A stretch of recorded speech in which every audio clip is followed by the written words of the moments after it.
santet digunakan untuk menyembuhkan penyakit, contoh bisa mengangkat batu, ginjal dan sebagainya.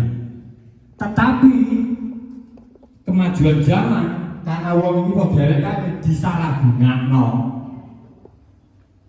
Sekarang saya mau tanya sama Gusnya ini, yang salah ilmunya santet apa orangnya? Saya mau tanya, tolong dijawab. Banyak. Di logika, bisa jelas. Santet zaman dulu dibuat untuk mengobati orang. Karena apa?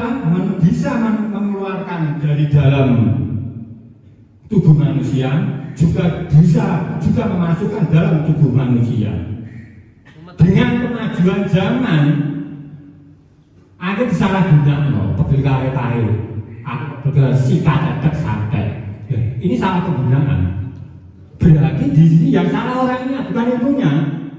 Satu, itu ada perdukunan Nusantara.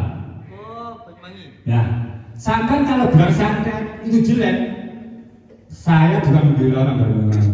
Sama saya salahkan. Karena apa? Santet khusus orang Banyuwangi itu buat untuk keharmonisan rumah tangga. Oh, bet kadeng. Ngene no. Satu contoh misalnya, bojoku ganteng, ampre rasa duwe, ngono-ane tak pateni. Isone nggon karo aku, lho. Iso mbok anane iki, omongane iki. Enggak. Lho, Banyuwangi siapa itu? Perdunu itu, Gus siapa itu bilang gitu. Loh, ini malah saya puas tuh saya itu. Karena orang Jawa ini orang angger ngomong, nggak waton ngomong, ini ngomong gak watonan, punya terapnya. Cara orang itu hiji loh, itu udah enak, tapi nggak tahu loh, hiji loh, saya itu bingung ngomongnya. Dilogika. Memang kalau nggak tahu pemahaman saya, ya bingung mobil. Coba renungkan, kataan saya itu coba renungkan, benar apa orang?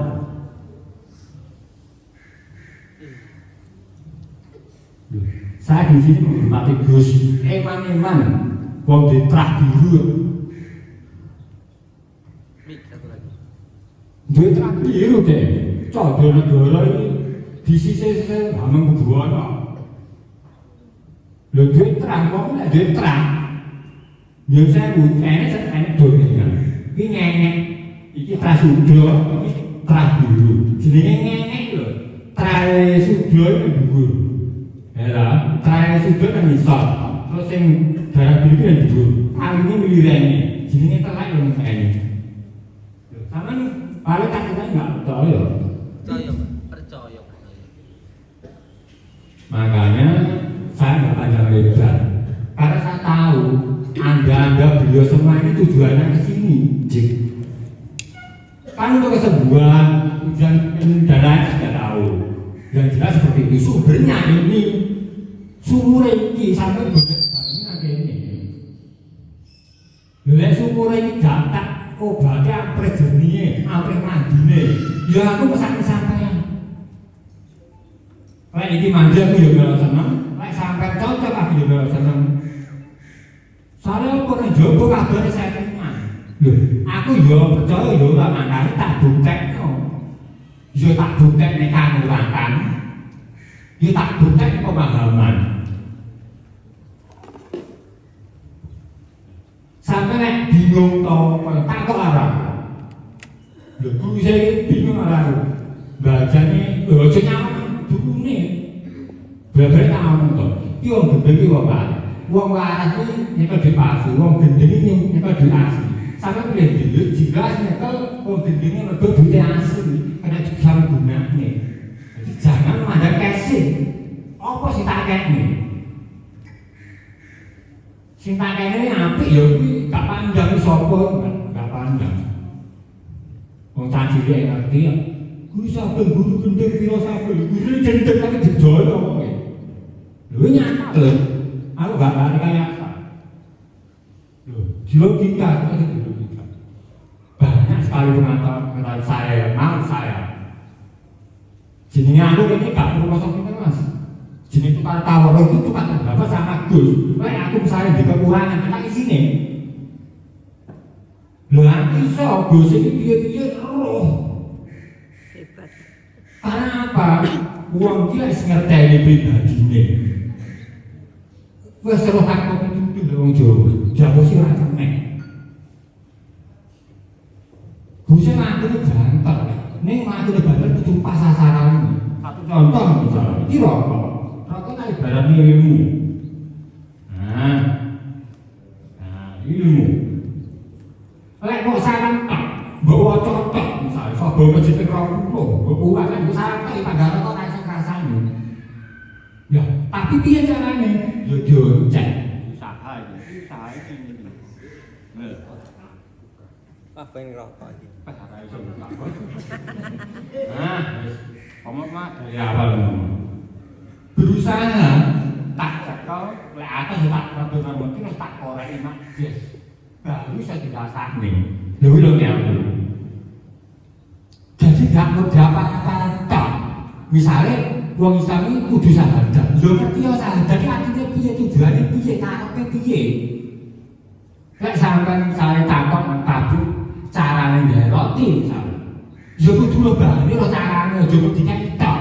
Engko lek sing dikai tek sama ora coba ini, karena hubungannya hakiki. Hakiki digawe dhewe, digo salah-salah kelambungan kono. Karena apa? Jenenge sah iki jenar wis ngomong. Kabeh piru panemu. Dunia kan nek alami wong mati, ora wong urip. Makanya alam dunia itu aja sampai kegandulan kahanan. Kahanan ini bodoh dunia, itu yang ngerti. Wong manusia kudu ngerti batu kan perlu. Perlu contoh gimana yang bergaya dari ucapan perlu. Tapi baku untuk hati ini pribadi. Bojone langsung kayak sing iso kayak awake dhewe. Soale kalau iki dhewe ora kene bojomu. Lha ate piye? Lho, lek wong Islam papat malaikat Jibril soalnya dan bawa ada tugasnya masing-masing.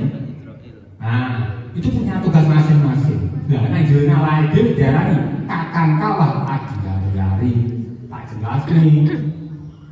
Sebetulnya apa kode? Cuma aku ngekesan itu orang macam Islam nggak iso. Ini misalnya aku seorang yang muda, lah aku pengen nyekel maling, aku ikut nyekel maling. Misalnya aku saya nyekel cuma main, lah aku tidak baik. Padahal aku polisi, aku sadar. Tapi aku macam polisi, rohku polisi mana itu? Nggak ketemu. Lah, makanya saya datang ke sini, jadi nyangka aku kudu besar tapi yo tak apa titik masih aku udah. Mana? Sangat galih, omong aku gitu bener. Sangat rene, sangat rewang bumi wadah sapi. Ada wedus supaya bermari. Gini betul. Loh, saya bicara nyatanya loh.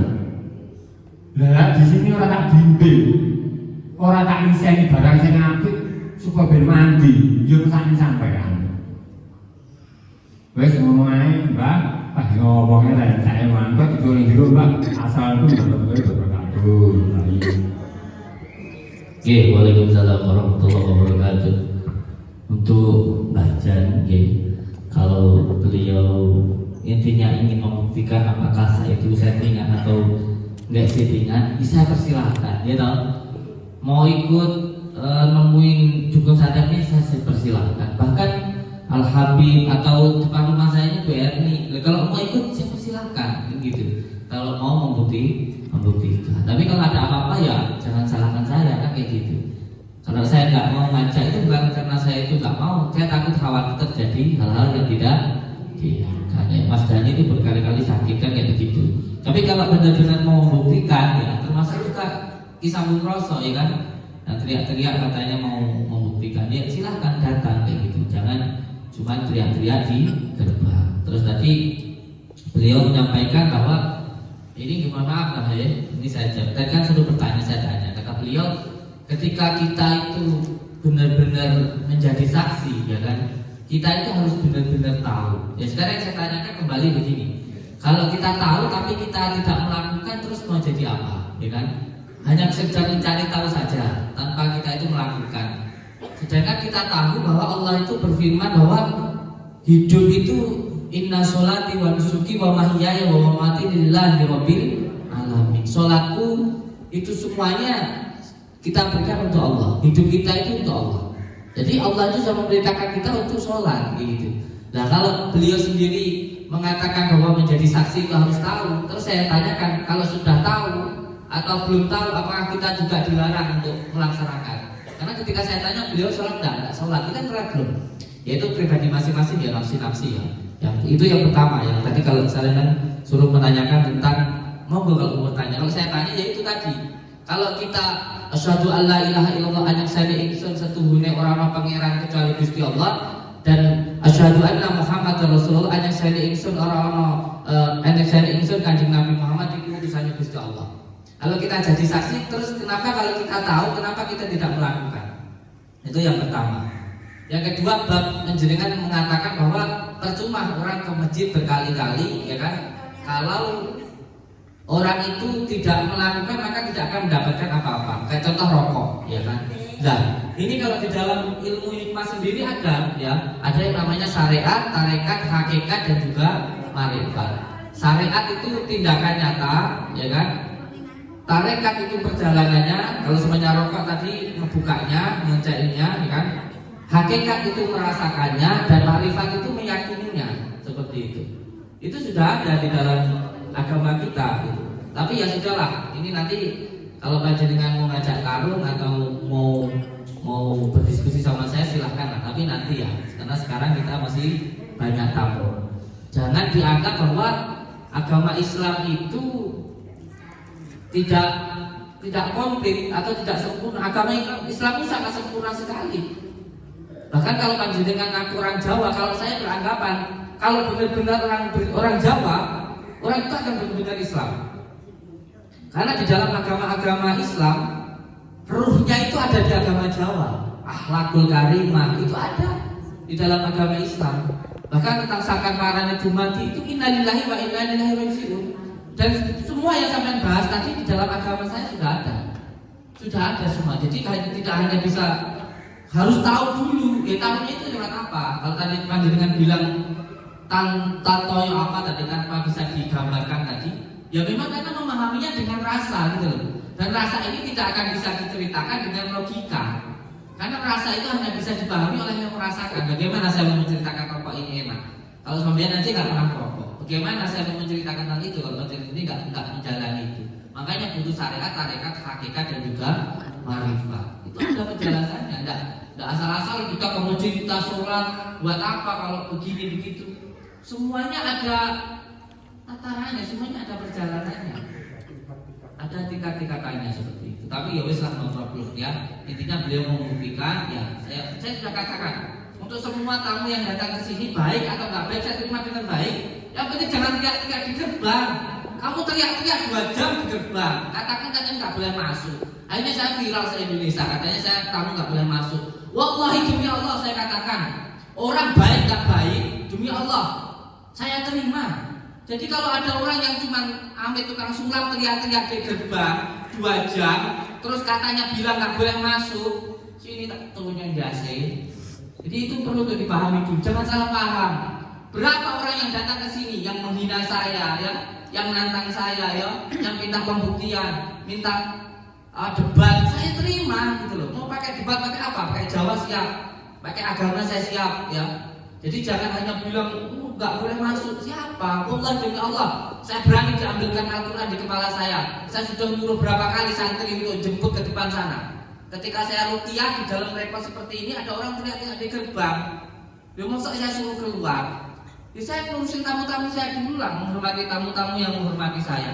Lah dia dihormati nggak mau dihormati kok malah di gerbang kok. 2 jam di gerbang teriak-teriak nggak mau masuk ke dalam. Begitu katanya nggak boleh masuk. 2 jam setelah saya selesai ruqyah saya keluar. Udah 2 jam dia keluar udah terlanjur rame. Memang yang dicari cuma keramaiannya, cuma viral itu. Datang kepala desa, datang pengacara, datang sendiri kepala desanya. Siapa yang nyuruh balai desa, bapak kepala desa ke sini? Temuin sama saya. lurahnya datang-datangnya sendiri, sekiranya dihujat orang takut-takut sendiri, nyuruh orang untuk demo saya, kok saya dikatakan kalau kabar di luar saya manggil lurah. Enggak pernah saya manggil lurah. Tahu ada keramaian di luar, lurahnya datang seperti itu. Tapi itu masalah lain. Nggak perlu saya bahas lagi. Intinya untuk panjenengan ya, kalau mau membuktikan settingan silakan ya kan. Saya tahu kok sekarang ini beliau bawa apa, cuma saya diam aja, nanti aja. Ya, kalau beliau membuktikan settingan saya, silakan ikut ya kan. Saya itu dalam settingan juga masalah kok. Namanya YouTube entertain kok, bukan press, bukan apa berita kayak yang harus ada bukti nyatanya. Enggak, ini entertain kok. Jadi mau dikatakan seperti apapun enggak masalah buat saya, gitu loh ya. Jadi untuk siapapun yang mau datang silaturahmi kita terima dengan baik. Tidak pernah kita itu nolak tamu, apalagi mencelakai tamu. Alhamdulillah min dzalik. Nggih, ngoten nggih, baca nggih. Mungkin nanti bisa panjenengan jawab lah panjenengan tadi pertanyakan tahu, tapi nanti kalau ditanya jadi saksi gimana kan? Ya tak jawab nanti. Iya siap. Komplit banyak. Komplit banyak ya. Tinggal mau cari apa? Kalau saya malah kalau tahu tapi tidak melakukan itu kosong. Kalau menurut saya, jadi tahu tapi tidak melakukan itu kosong. Ya lebih baik kita nggak begitu tahu tapi kita melaksanakan itu lebih baik. Lebih baik lagi tahu dan melaksanakan. Kalau kita sudah diperintah sama Allah ya jalankan, suruh sholat, baik sama orang tua, baik sama orang tua, baik sama tetangga, baik itu aja loh. Itu perintah yang baik. Kenapa kita harus berpikir yang berat-berat? Banyak kan orang harus tahu, melihat, harus makrifat dulu. Makrifat itu bisa diketahui hanya dengan syariat, tarekat, hakikat dan makrifat. Nggak akan bisa orang itu tiba-tiba berlari kalau nggak layak dulu, kerocot, melumah, miring, berangkat, jalan baru berlari. Nggak akan mungkin. Jadi semuanya ada tingkatannya. Tadi beliau juga menyambung tentang kata-kata man arafa nafsahu faqad arafa rabbahu. Itu tadi yang beliau tadi sampaikan bahwa orang tidak akan mengenal jati dirinya tanpa dia mengenal dirinya tanpa mengenal Allah. Dia nggak mungkin kenal Allah kalau tidak kenal dirinya. Kenal dirinya itu ya dengan sholat itu tadi sebenarnya. Dengan termawar ya, makanya ada sholat raga, sholat rasa, sholat cipta. Ada sholat namanya sholat syariat, sholat gaib, sholat sejati. Itu kalau di dalam ilmu tasawuf seperti itu. Nanti aja guys ya. Kalau panjenengan mau debat, panjenengan mau adu ilmu ya silahkan lah. Tapi yang jelas nanti setelah rupiah ini selesai. Allahumma sholli ala Muhammad.